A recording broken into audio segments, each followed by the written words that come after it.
Hello guys, welcome to my channel. स्वागत है आपका मेरे चैनल पे। मैं हरप्रीत पटेल बात करूंगा आपसे इस वीडियो में विस्मृत चैप्टर और शिक्षा मनोविज्ञान की कुछ किताबों के बारे में।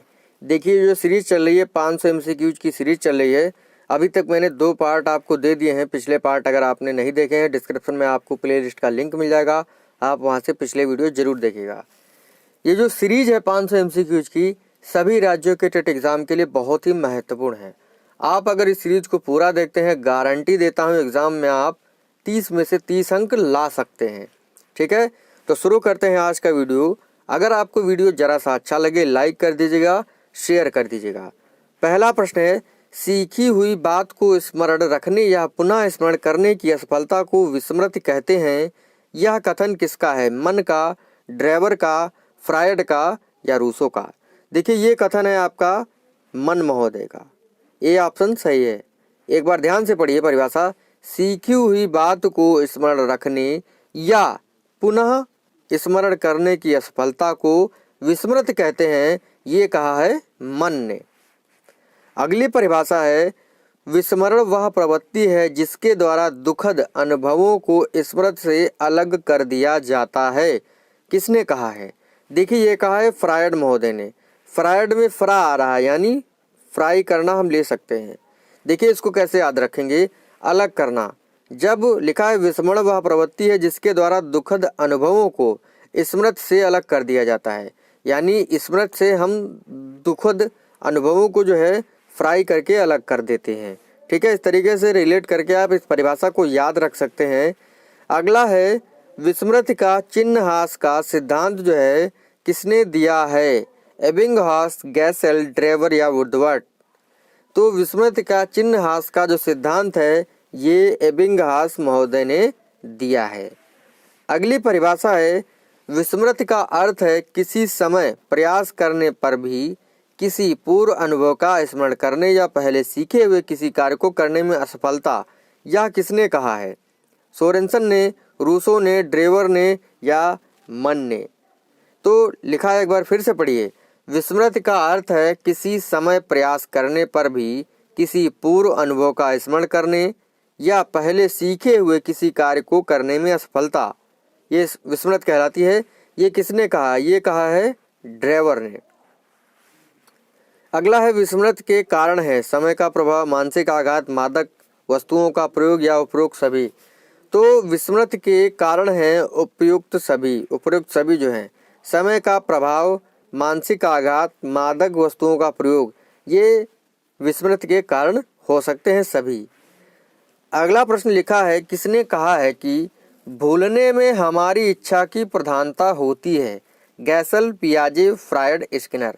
किसने कहा है भूलने में हमारी इच्छा की प्रधानता होती है? ये कहा है फ्रायड महोदय ने। ठीक है, इस चीज़ को आप लोग ध्यान रखिएगा। पियाजे महोदय स्विट्जरलैंड के निवासी थे। इन्होंने संज्ञानात्मक विकास की 4 अवस्थाएं बताई थी। कौन कौन सी, मैं आपको बताता हूँ। इंद्रिय जनित गामक अवस्था जो जन्म से 2 वर्ष की, दूसरी अवस्था बताई पूर्व संक्रियात्मक अवस्था जो 2 से 7 वर्ष की, तीसरी अवस्था बताई थी मूर्त संक्रियात्मक अवस्था जो 7 से 11 वर्ष की थी, चौथी थी 11 वर्ष से अधिक की अवस्था। फ्रायड महोदय ने मनोलैंगिक सिद्धांत दिया है और मनोलैंगिक सिद्धांत की 5 अवस्थाएं बताई हैं। स्किनर महोदय जो थे आपके, ये कहाँ के निवासी थे? ये अमेरिका के निवासी थे। इन्होंने क्रिया प्रसूत अनुबंधन सिद्धांत दिया है। कौन सा सिद्धांत दिया है? क्रिया प्रसूत अनुबंधन सिद्धांत। और इनका जो सिद्धांत है ये आरएस थ्योरी के नाम से फेमस है। ठीक है, यानी आरएस थ्योरी क्रिया प्रसूत अनुबंधन सिद्धांत का उप नाम है। ठीक है, अपने सिद्धांत को सिद्ध करने के लिए इन्होंने चूहे पर 1938 में प्रयोग किया था और कबूतर पर प्रयोग किया था। कब? कबूतर पर प्रयोग किया था 1943 में। इन पॉइंट्स को आप लोग ध्यान रखिएगा। ठीक है, पावलाव ने जो है कुत्ते पर प्रयोग किया था और पावलाव का जो सिद्धांत है वो शास्त्रीय अनुबंधन सिद्धांत कहलाता है। अंतर्दृष्टि का सिद्धांत के प्रतिपादक जो हैं उसमें वर्दीमर, कोहलर, कोफा जुड़े हुए थे। ठीक है, वनमानुष का नाम जो था सुल्तान था और प्रयोग किसने किया था? कोहलर ने। ठीक है, थांडाइक ने अपने उद्दीपक अनुक्रिया सिद्धांत को सिद्ध करने के लिए बिल्ली पर प्रयोग किया था और उनका सिद्धांत एसआर थ्योरी के नाम से फेमस है। ठीक है, पावलाव का जो सिद्धांत है शास्त्रीय अनुबंधन सिद्धांत, जिसे सीआर थ्योरी कहते हैं। यशोआर थ्योरी जो है वो वुडवर्थ की है।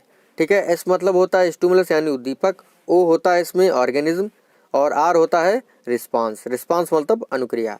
ठीक है, अगला प्रश्न है विस्मृति का सिद्धांत नहीं है। बाधा का सिद्धांत, मनोवृत्ति का सिद्धांत, दमन का सिद्धांत या अनाभ्यास का सिद्धांत। देखिए विस्मृति का जो सिद्धांत नहीं है, ये मनोवृत्ति का सिद्धांत जो है, ये सिद्धांत विस्मृति का नहीं है। बाधा का सिद्धांत, दमन का सिद्धांत और अनाभ्यास का सिद्धांत ये विस्मृति के सिद्धांत हैं।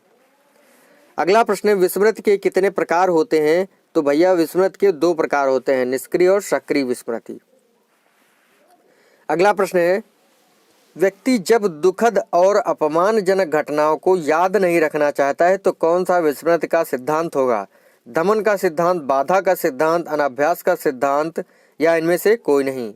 तो ये होगा आपका दमन का सिद्धांत। यानी जो व्यक्ति है वो दुखद अनुभवों और अपमानजनक घटनाओं को अपने अंदर दबा देना चाहता है, याद नहीं रखना चाहता है, तो ये होगा दमन का सिद्धांत। अगला प्रश्न है यदि हम एक पाठ को याद करने के बाद दूसरा पाठ याद करने लगते हैं तो हमारे मस्तिष्क में पहले पाठ की स्मृति चिन्हों में बाधा पड़ती है, फलस्वरूप निर्बल होते चले जाते हैं और हम पहले पाठ को भूल जाते हैं। विस्मृति का कौन सा सिद्धांत होगा। दमन का सिद्धांत, अनाभ्यास का सिद्धांत, बाधा का सिद्धांत या इनमें से कोई नहीं। देखिए एक पाठ ऐसा है, दूसरा पाठ ये 2 पाठ हैं। ठीक है, आपने एक पाठ तैयार किया और दूसरा पाठ जब तैयार करते हैं तो आप पहला पाठ भूल जाते हैं। यानी जो पहला पाठ है वो दूसरे पाठ को याद करने में बाधा उत्पन्न करता है, इसीलिए ये आपका बाधा का सिद्धांत होगा। ठीक है, देखिए पीडीएफ नोट्स लेने के लिए आप 7849880187 इस व्हाट्सएप नंबर पर कांटेक्ट कर सकते हैं। और जो भी पीडीएफ नोट्स लेना है आपको वो सब पेड हैं, इस चीज़ को आप लोग ध्यान रखिएगा। बिना मतलब में मैसेज मत करिएगा कि सर मुझे पीडीएफ दे दीजिए, क्योंकि मुझे पता है आप लोग जो है फ्री की जो चीज़ मिल जाती है उसकी कोई वैल्यू नहीं करते हैं। जब आप कुछ पे करेंगे तो आप जो है उन प्रश्नों को पढ़ेंगे, उन नोट्स को पढ़ेंगे। ठीक है, अगला प्रश्न है कि अगला प्रश्न नहीं, अगला टॉपिक है शिक्षा मनोविज्ञान की पुस्तकें, चौथा पार्ट है। ठीक है, देखिए पुस्तकें हूबहू जो है एग्जाम में पूछी जा सकती हैं। 10 पुस्तकों को मैंने इसमें शामिल किया है और सभी की सभी महत्वपूर्ण है। ठीक है, इस चीज़ को आप लोग ध्यान रखिएगा। पहले पुस्तक है इमोशनल साइकोलॉजी। पुस्तक किसकी है। Preyer, Rousseau, Goleman, Nunn. देखिए इमोशन माने होता है भाव, जो हमारे अंदर संवेग होते हैं, प्रेम है, क्रोध है। तो इमोशनल साइकोलॉजी लिखा है गोलमैन ने। हमारे अंदर जब प्यार के भाव आते हैं तो हम गोलमोल हो जाते हैं, इस तरीके से याद रखेगा।